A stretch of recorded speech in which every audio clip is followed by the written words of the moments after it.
people. So today is going to be a sit down and talk video. I will be doing an information vomit. So as you can see from the title, I will be relaying my experience in applying to a Korean university, specifically for Korea University and Yonsei University. By the way, since Korea University and Yonsei University are like mouthfuls to say, I will just be saying Korea대 and Yonsei대 respectively. A lot of people ask me specific stuff both in YouTube comments and on my Instagram DMs, and some people requested that I make a video on it as well. So I've decided to just answer the call of the people. If you haven't watched my reaction video yet, I'm gonna link it up here or here, but if I fail to do it, that means I did not discover how to actually link a video on either one of these corners. The thing about my application is that it refers to a very small demographic of people, because the application process that I went through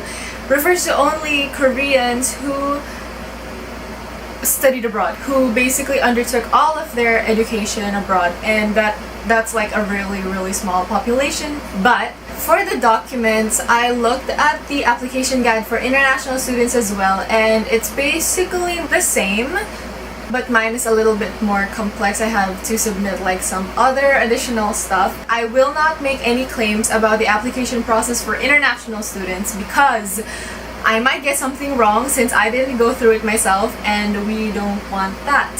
So my role here is just to give you an idea of what I submitted personally and how those documents made me pass. Keep in mind that what I did is specifically for the spring 2021 admissions for me. I don't know if it's going to change for the fall 2021 or the spring 2022. So for my general notes. Alright.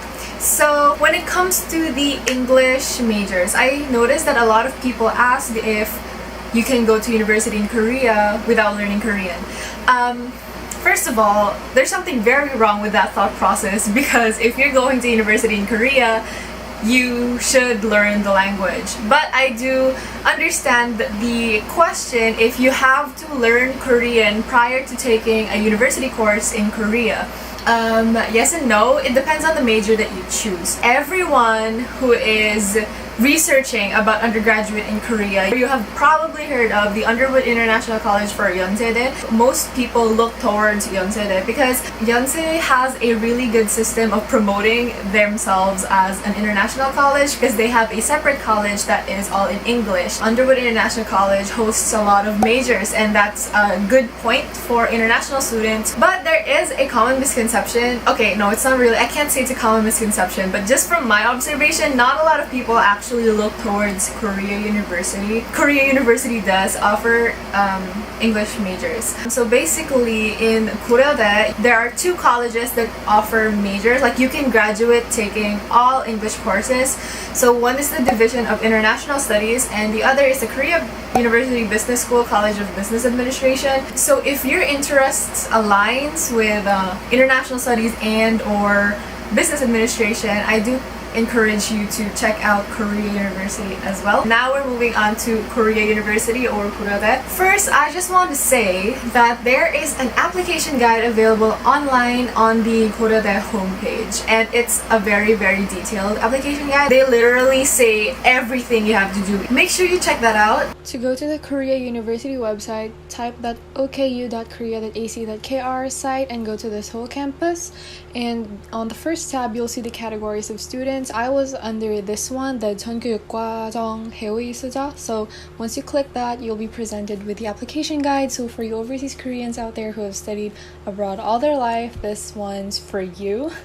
And going back, let's go to the International Students tab, and you'll be redirected to this page. Just click that red button there and click the degree program for international students, and you'll find the application guide in English there. Okay, so that's how you go to the homepage. So look for that application guide and just read it. Now, if you're a really lazy person, and of course I want you to continue watching this video, I will be showing you a screenshot of the documents interview of the international students right here, and then the documents overview of the overseas Koreans right here. Now, for the moment you guys have all been waiting for, maybe my grades and the actual documents that I submitted. So because I applied as a 12-year overseas Korean, I had to submit all of my grades from first grade to 12th grade. So I had to go to all of the schools I attended during that time period to request for my transcript. Was not fun. So if you're an overseas Korean, I'm so sorry for you. But if you're an international student or like a 3-year overseas Korean, I think, or something like that, a different category, you just have to submit your secondary or your high school grades. So That's convenient. now I'll be showing you all of the grades that I submitted. Okay, so first here are my grade school grades. I was thriving in grade school. I was wow, I mean, what did I even do? And here are my junior high school grades. So this is from 7th to 10th grade. Kind of went down. Anyway, I'm gonna say something about that later. And then these are my senior high school grades. This is 11th and 12th grade. So I put grade school, junior high school, senior high school because that's the system that we have in the Philippines. Now, for my comments about this, for my 1st to 6th grade, I was in a very small school.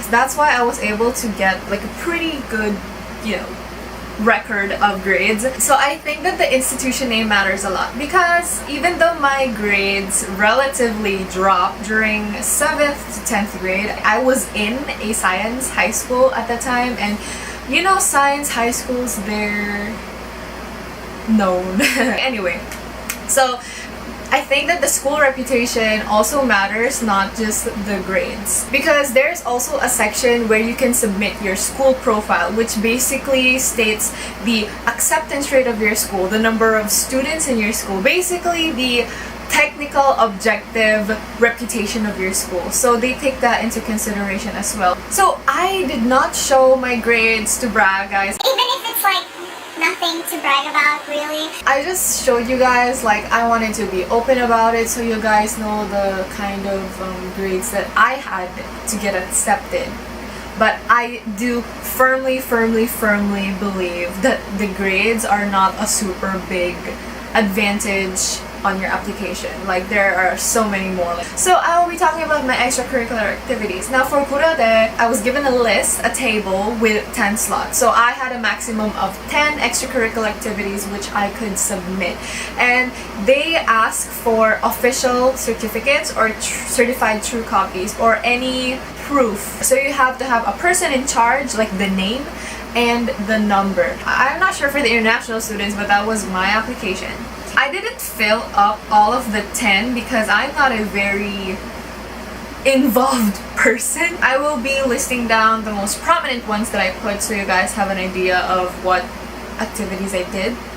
Okay, so first is the Vaugerard Scholarship. So it's an academic scholarship given to like the top 50 public school takers of like an entrance exam for senior high school. Second one is the Director's List Scholarship. So this is also an academic scholarship awarded to the top 80, either 80 or 200. I'm not really sure. I don't know why there's a huge gap in my guesses, like 80 and 200.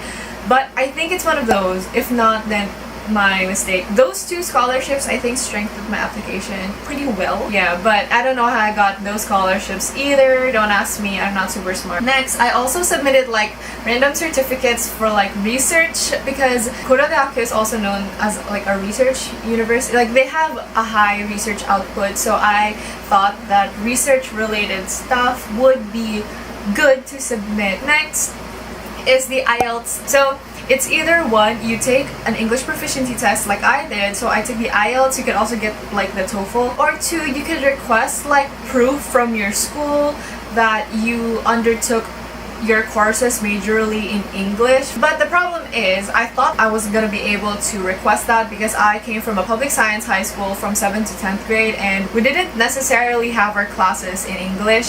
So I just like, oh my god, never mind, I'm just going to take the test. And I took the test without reviewing for it because I am confident. Anyway, I took the IELTS, got an 8. Amazing. So, this is a big thing. This next one. So I went on a student exchange program to Japan before my last year of high school. So since I applied to an international college. I think it's a good indicator that I am not afraid to go to a foreign country, even though Korea is not really foreign to me, but go to a different country, like a whole other country, and I'm going to be able to adapt independently and well in that country because I have already experienced kind of studying in a foreign country. Next, the ACT.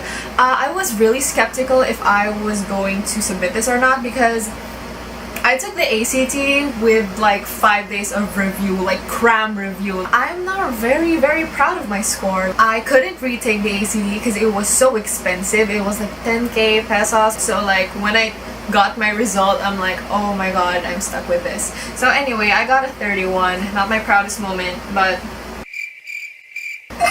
okay.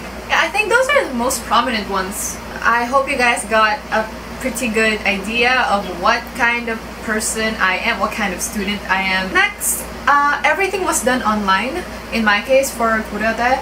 I don't know if it's like that every year or if it's like that just because of the pandemic, but I didn't really need to mail anything during the application period. But after I got admitted, I was informed that I had to get an apostille for my documents to certify that they are true and valid, and then I have to submit it by February, like the documents, to the school. Now, the essay questions, so I'm not going to disclose the essay questions that I answered because I don't know if it's gonna change. Also, like, I can't find the file where I wrote all of my essays.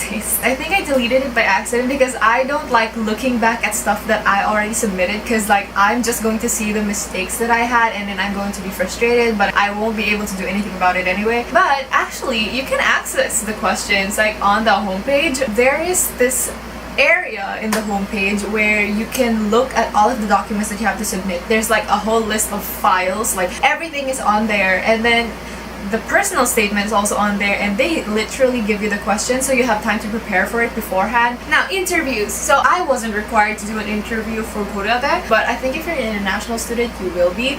And I don't know how the interview works every year, but this year they literally gave out the question on the homepage, and you had to record a video of yourself answering that question, and then you're going to upload it on their site. Right, so I think that's all for Korea. For the process, like the full-blown process, just check out the application guide. Like everything is there. It's like crazy detailed. Okay, finally we're moving on. We're moving on to 연세대. So first, there are application guides as well for 연세대 in their homepage. Now for Yonsei's homepage, just type in Yonsei University International Admissions and click the first result. You'll be guided to this page and click undergraduate admissions, or apparently undergraduate, and you'll see this timeline, and you will be able to download the application guide at the bottom of the page.